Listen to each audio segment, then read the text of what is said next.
ইসলামী দলের আমির সাহেব মহিলার বান্ধা দিয়ে ধরে লাইতে আমরা দলের সমস্যা কি? ওই বেড়াও তো কোনো আলেম না, উনিও কি না একজন ডাক্তার মানুষ। তো উনার দলিল দিয়া যদি আমনে মনে করেন উনি জড়াই ধরছে আর আমনে সুমা মারেন আর কোন যে আমরা তো ইসলামিক দল না, এটা আরেক বাটপারি। তাইলে আপনাকে বলতে হবে যে আমি মুসলমান না। আপনি যদি দাবি করেন যে আমি মুসলমান, তাইলে আমনেরও এই বেপরদার কাজগুলো বাদ দিতে হবে। আর না পারলে হুদায় একজন আর একজনের গুতাগুতি করেন না, রাজনৈতিক গুতাগুতি বাদ দিয়া কোন যে আমরা সব গণতন্ত্র ধর্মের লোক, আমরা গণতন্ত্র ধর্মে ইসলামের বাহিরে সব জায়েজ। যে দেশের একজন ইসলামপন্থী দলের লোক, ওনাকেও বলতে হচ্ছে যে ওনাকে আমেরিকান দূতাবাসে সৈয়দ আব্দুল্লাহ মোহাম্মদ তাহের সাহেবকে প্রশ্ন করছিল। ওনার নিজের বক্তব্য দেখেন, আমার কোনো বক্তব্য না। উনি বলতেছে যে আমাকে প্রশ্ন করছিল তোমাদের সাথে তো মৌলবাদীরা আছে, তোর মনে তোমরা কেন রাখছো মৌলবাদীদেরকে? সে ওখানে গিয়াও জি স্যার, হ্যাঁ আমরা তো স্যার ওদেরকে ভালো করার চেষ্টা করতেছি। আরে জবাব দেয় মানে আল্লাহরে প্রভু না মাইনা আমরা এই আমেরিকা এবং পশ্চিমকে প্রভু মানতেছি। আপনি দেখেন এই কালচারটা কিন্তু জামাতে ইসলাম না, কিংবা এনসিপি না, আওয়ামী লীগ, বিএনপি বা যত পার্টি আছে এই সবগুলো এই গণতান্ত্রিক পার্টি এই আব্রাহাম লিঙ্কনের এই সিস্টেম মেনে, জর্জ রুসুর এই সিস্টেম মেনে ওদেরকে প্রভু মাইনেই চলে। এরা কিন্তু আল্লাহর প্রভু মানে না। আজকে ইউ প্রতিনিধি মানে ইউরোপীয় ইউনিয়নের প্রতিনিধি, এরা জামাত ইসলামের সাথে একটা বৈঠক হয়েছে। ওই বৈঠকে তারা প্রশ্ন করতেছে জামাত ইসলামকে যে তোমাদের সংসদীয় আসনে তোমরা যে প্রার্থী দিছ এখানে তো নারী নাই। কি কয়? নারী নাই। এখন জামাত তো খুব ভরকে গেছে যে ঠিক আছে আমরা চেষ্টা করতেছি আগামী সিজনে নির্বাচন করলে অবশ্যই নারীকে রাখবো। মানে আপনি বুঝতেছেন যে একটা ইসলামিক দল তাদেরকে জবাবদিহি করতে হচ্ছে কাদের কাছে? ইউরোপীয় ইউনিয়নের কাছে, যারা কিনা এই বাচ্চাদেরকে স্যুপ বানায় খায়, যারা কিনা বাচ্চাদের সাথে অবৈধ মেলামেশা করে, যারা কিনা বাচ্চাদের ফার্ম হাউস করছে, ওই বাচ্চাদেরকে বিকৃত যৌনাচারে লিপ্ত করে, বাচ্চাদেরকে হত্যা করে। ভিডিও আছে, ফুটেজ আছে। এখন ওয়ার্ল্ডে আপনারা চাইলে দেখে নেবেন। এখন বাচ্চাদের হোটেলের মধ্যে এই পা পাওয়া গেছে, পা, বাচ্চাদের পা, এটা পর্যন্ত দেখা যাচ্ছে। এদের কাছে আমাদের জবাব দিতে হচ্ছে যে আমরা আগামী সিজনে হ্যাঁ আসলে। এমনকি আরেকজন বক্তব্য দিতে গিয়া সৈয়দ আব্দুল্লাহ মোহাম্মদ তাহের, জামাত ইসলামের একজন নেতা, হুজুর জামাতের এগুলো কইতেছেন তাহলে বিএনপি মনে হয় ফেরেশতা বা আওয়ামী লীগ মনে হয় ফেরেশতা। ভাইরে আমাদের বিষয় আমি আগেও বলছি, আমি কোনো বন্ডিংয়ের ভিতরে থাকতে চাই না। কোন ঘোড়ার ডিমের ক্ষমতা আইলে গেল এগুলোর পরোয়া করি না, আল্লাহর জমিনে বাস করি। একটা কথা আমাকে আল্লাহ মাফ করুক, আস্তাগফিরুল্লাহ ওয়া আতুবু ইলাইহি, এটা অহংকার নয়। আমি বিশ্বাস করি আমি আল্লাহর জমিনে বাস করি। এটা আগেও বলছি, গাজীপুরে একবার বলতে গিয়া যে কসুর প্রধানমন্ত্রী মানি না, আল্লাহর বিরুদ্ধে গেলে, ইসলামের বিরুদ্ধে গেলে রাষ্ট্রপতি মানি না, প্রধানমন্ত্রী মানি না, এগুলো বলতে গিয়ে কিন্তু জেল খাটছি তো। আবার মজার বিষয় হলো ওইটাও গাজীপুরের বয়ানই ছিল, গাছার বয়ান, গাছার। তো যাই হোক, আমি এখনো বলছি, আগেও বলেছি, প্রিয় ভাইয়েরা আমার, আমি এই বন্ডিংয়ে বিশ্বাসী না। নির্দিষ্ট একটা বন্ডিংয়ে আপনি যদি বিশ্বাস করেন তাইলে দেখবেন আপনি ক্ষমতাসীনদের সামনে কথা বলতে পারবেন না, এবং তাদের ভয়ে আতঙ্কে আপনি চলতে হবে। আপনার সব কিছু মাইপা জুইপা এদিক সেদিক, আরে আমি সরকারের চাকরি করি না, সরকারের খাই না, আমার আবার মাপজুব আছে নাকি? আমি তো কোরআনের মাপজুব দিয়ে চলি। কিসের মাপজুব? মাপজুব আমাদেরও আছে। কিসের? ইয়া আইয়ুহাল্লাযীনা আমানুত্তাকুল্লাহ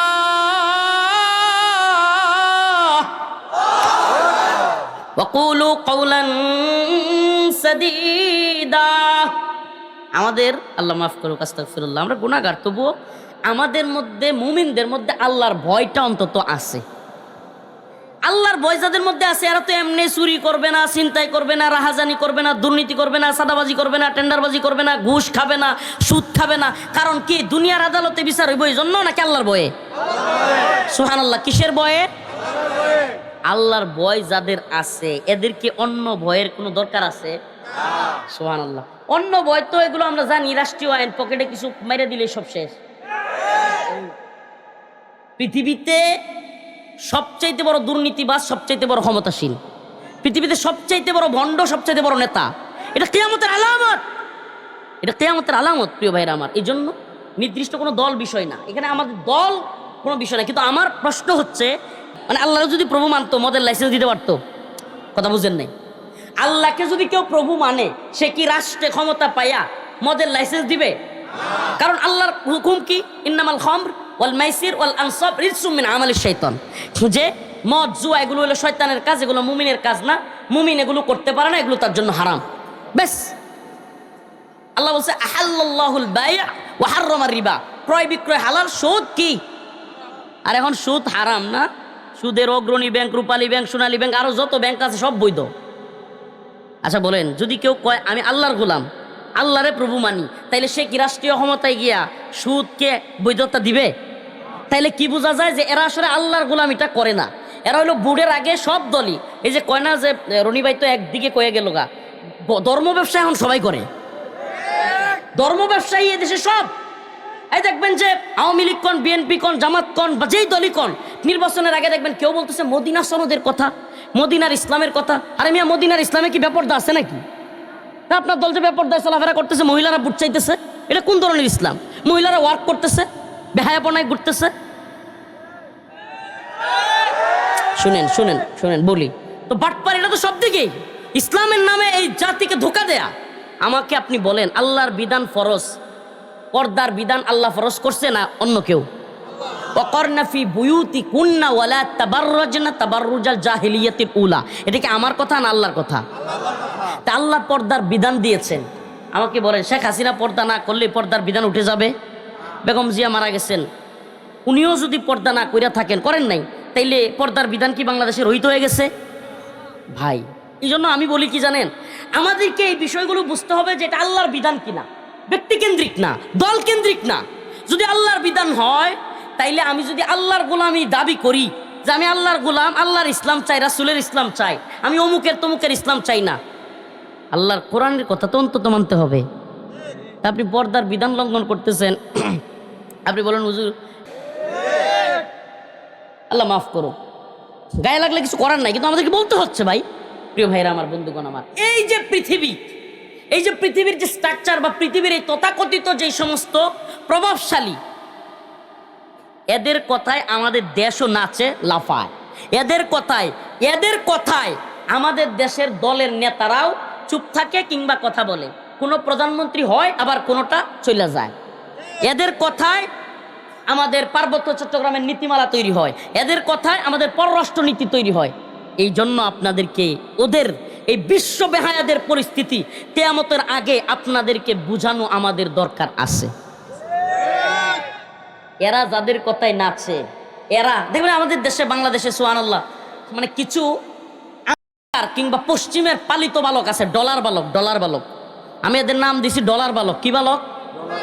এরা হলো আমেরিকা বা পশ্চিম। এরা দেখবেন খালি বলবে ওয়েস্ট, উন্নত বিশ্বে বিচার আছে, উন্নত বিশ্বের বিচার ব্যবস্থা কত উন্নত বিশ্বে মন্ত্রীরাও পর্যন্ত বিচারের আওতাধীন থেকে খালি হইতে পারে না, উন্নত বিশ্বে দুর্নীতি নাই, উন্নত বিশ্বে অনিয়ম নাই, চিকিৎসা ব্যবস্থা কত সুন্দর।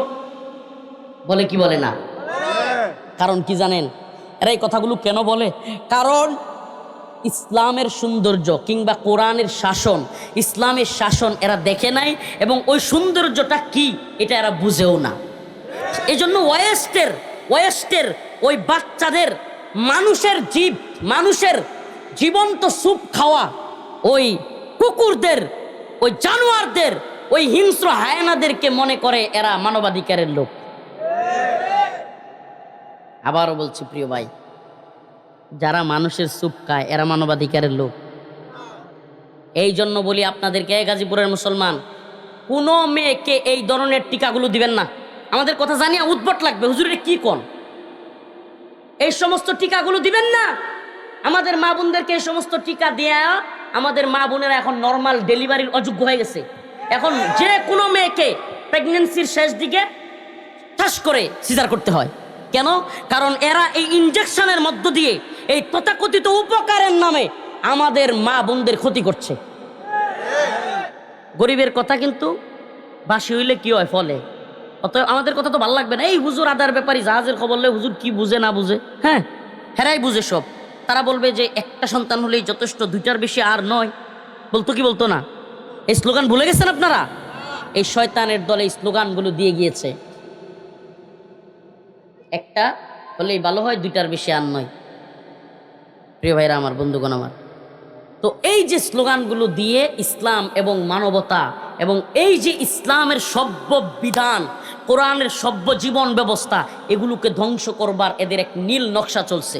আমি আমার ভাই আসিফ আদনান, তার একটা বই মুক্ত বাতাসের খুঁজে, এটা পড়ে আমার একটা আইডিয়া হয়েছিল। এমনি তো আমি এগুলো নিয়ে অ্যানালাইজ করার বা জানার চেষ্টা করি। যেই ছেলেটা, আল্লাহ মাফ করুক, ফর্ন ইন্ডাস্ট্রিতে আসক্ত, গভীরে যাব না, জাস্ট টাচ করে যাব, বুঝে নিবেন। ওই ছেলেটা, আল্লাহ মাফ করুক, প্রথম দেখবে সে সফট, মানে সে মনে করেন নর্মাল কি এমন নর্মাল যে সে মনে করেন যে বলবে যে এটা একটা আবেগী ভিডিও কিংবা সে রোমান্টিক ভিডিও মনে করে, সফট যে ফর্ন, এগুলা সে দেখা শুরু করবে।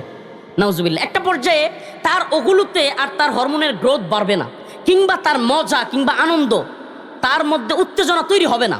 দেখেন, আমি আবারও বলছি, আমি খোলামেলা বলতে পারবো না, কিন্তু আপনাদেরকে বোঝানোর জন্য, এই মহামারী থেকে, এই জাতিকে বাঁচানোর জন্য, এই যুব সমাজকে বাঁচানোর জন্য আমাকে এতটুকু বলতেই হচ্ছে। মাফ করবেন আমাকে। একটু কিছুদিন পর তার মধ্যে তার যে উত্তেজনা কিংবা তার মধ্যে যে হরমোনের এটা হবে না। কিছুদিন পর সে আরেকটু খোলামেলা দেখতে চাইবে।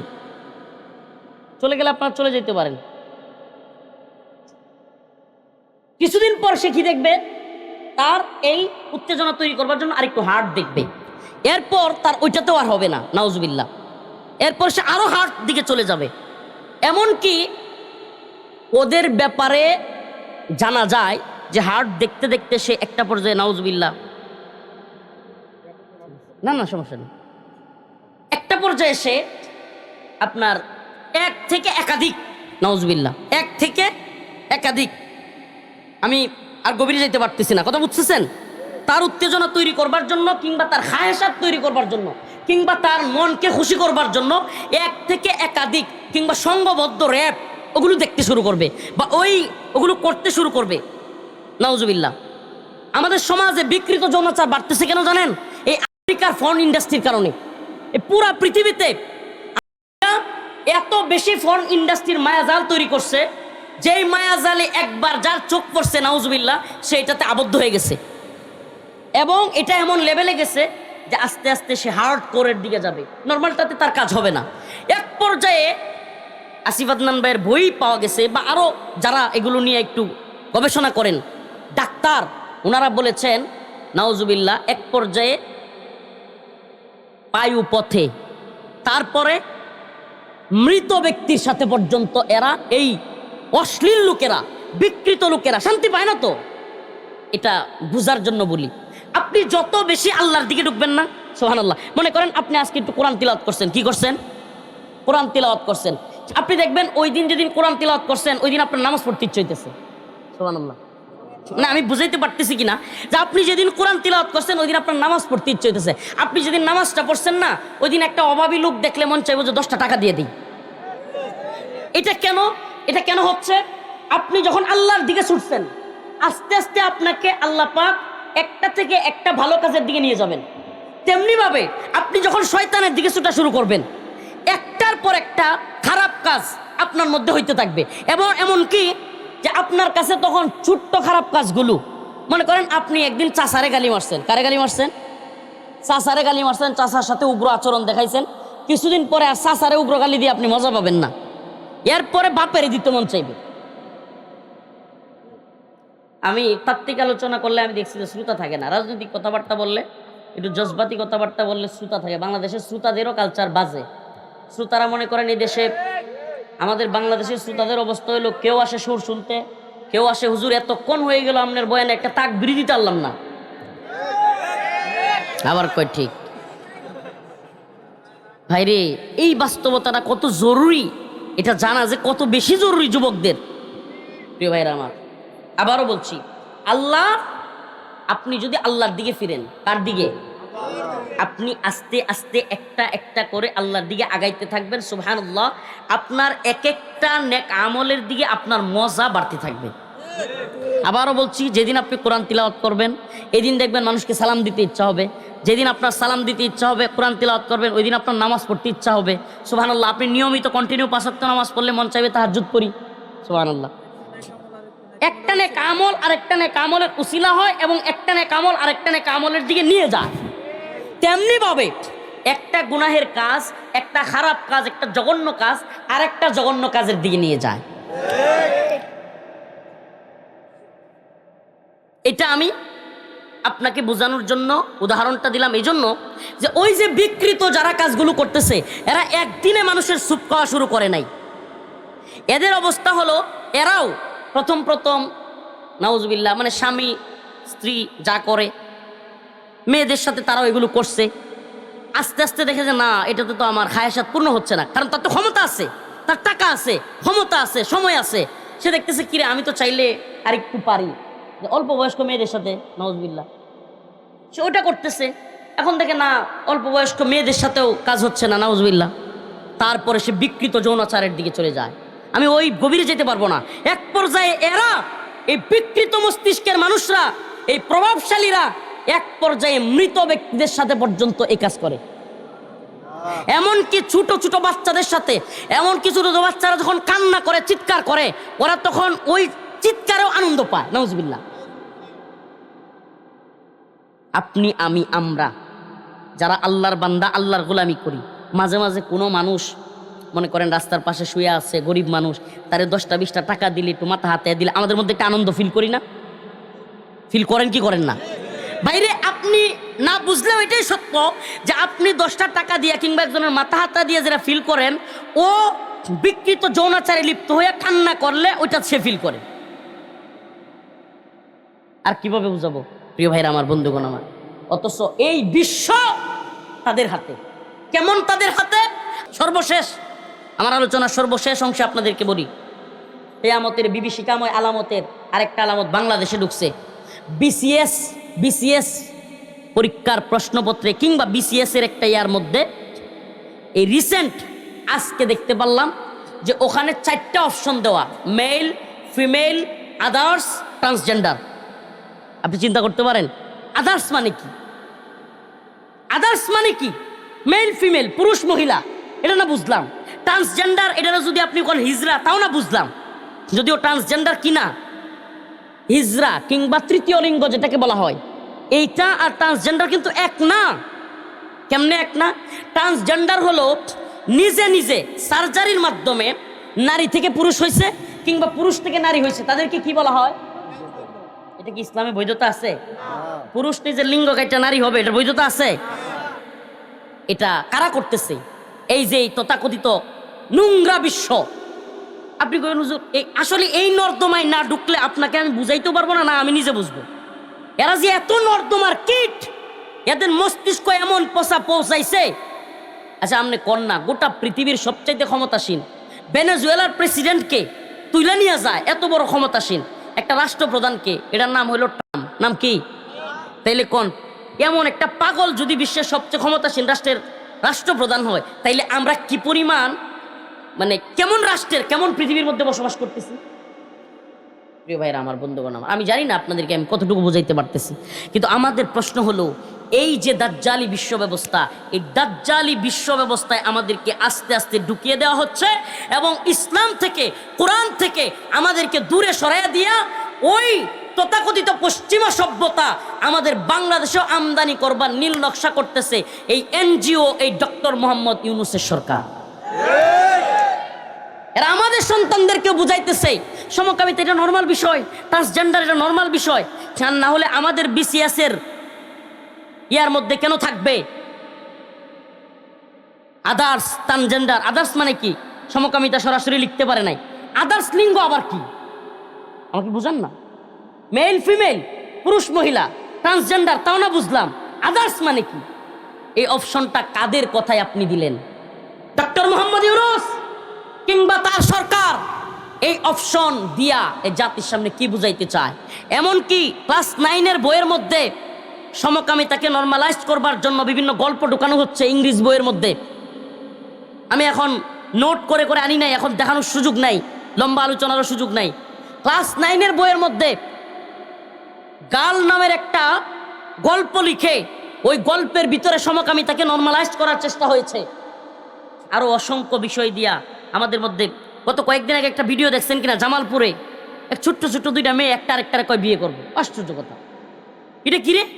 মা চাচি সবাই মিলে কান্না করতেছে, মায়া আমার আমার মেয়েটা ধ্বংস করিও না। ও বুঝে না, ও কথা শুনে না। আমরা একে অপরকে পছন্দ করি, বিয়ে করবো। কয় দিনের পরিচয়? 13 দিনের। ওমা, 13 দিনের পরিচয় একটা মেয়ে। তো ওই মা চাচি যারা আসছিল কান্নাকাটি করে করে বলতেছে যে মা, তুমিও বিয়ে করলে তোমার বাচ্চা হবে, ও বিয়ে করলে ওরও বাচ্চা হবে, তোমরা তো নিজেরা নিজেরা কিছু করতে পারবে না।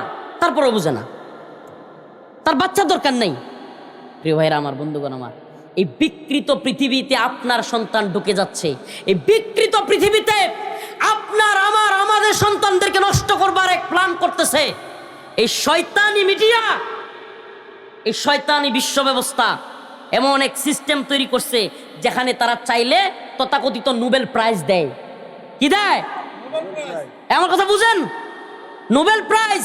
এই শয়তানরা এই মালালা ইউসুফের মতো ভণ্ড মহিলাকে নোবেল দিবে কেন? পুরো পৃথিবীতে এদের যে সেক্টর, এদের যে মায়াজাল, এদের যে গোপন এজেন্ডা, এই যে ইলুমিনাতি কিংবা দাজ্জাল আবির্ভাবের আগে এক সত্য তার দল, যেই দলের কাছে পুরো পৃথিবীর নিয়ন্ত্রণ থাকবে, গোটা পৃথিবীতে এই তথাকথিত নোবেল দিয়া গোটা পৃথিবীতে এই সেক্টর দাজ্জাল তৈরি করতেছে। আমরা এই তথাকথিত দাজ্জালি বিশ্ব ব্যবস্থা মানি না। এই দাজ্জালি ক্ষমতাসীনদেরকে আমরা লাথি মারি, এই দাজ্জালি ক্ষমতাসীনদেরকে মানি না। যদি আমাদেরকে হত্যা করা হয়, আমাদেরকে শহীদ করে দেওয়া হয়, তবুও আমাদের শহীদের প্রত্যেকটা রক্ত কণিকা থেকেও, রক্ত ফুটা থেকেও একই আওয়াজ আসবে।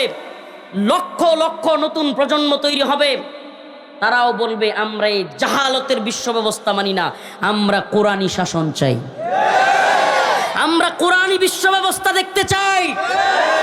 নত জানু হয়েন না, নত জানু হয়েন না মুসলমান।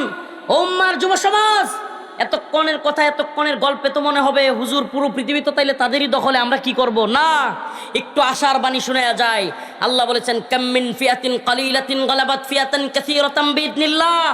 পুরো পৃথিবী দাজ্জাল অধীনস্থ হয়ে যাক, পুরো পৃথিবী তাগুতের ক্ষমতাসীনরা ক্ষমতায় চলে আসুক, কিন্তু মুহাম্মদুর রাসূলুল্লাহর উম্মতেরা অল্প কয়েকজন যদি তাদের বিরুদ্ধে বাগাওয়াত করে, শাহাদাতের ওয়াদাবদ্ধ হয়, আল্লাহ বলেছেন ফিআতান কাসীরাতাম বিইذনিল্লাহ গালাবাত ফিআতান কাসীরাতাম বিইذনিল্লাহ। আল্লাহ পাক সেই ছোট্ট দলকে বড় দলের বিরুদ্ধে বিজয়ী করবেন।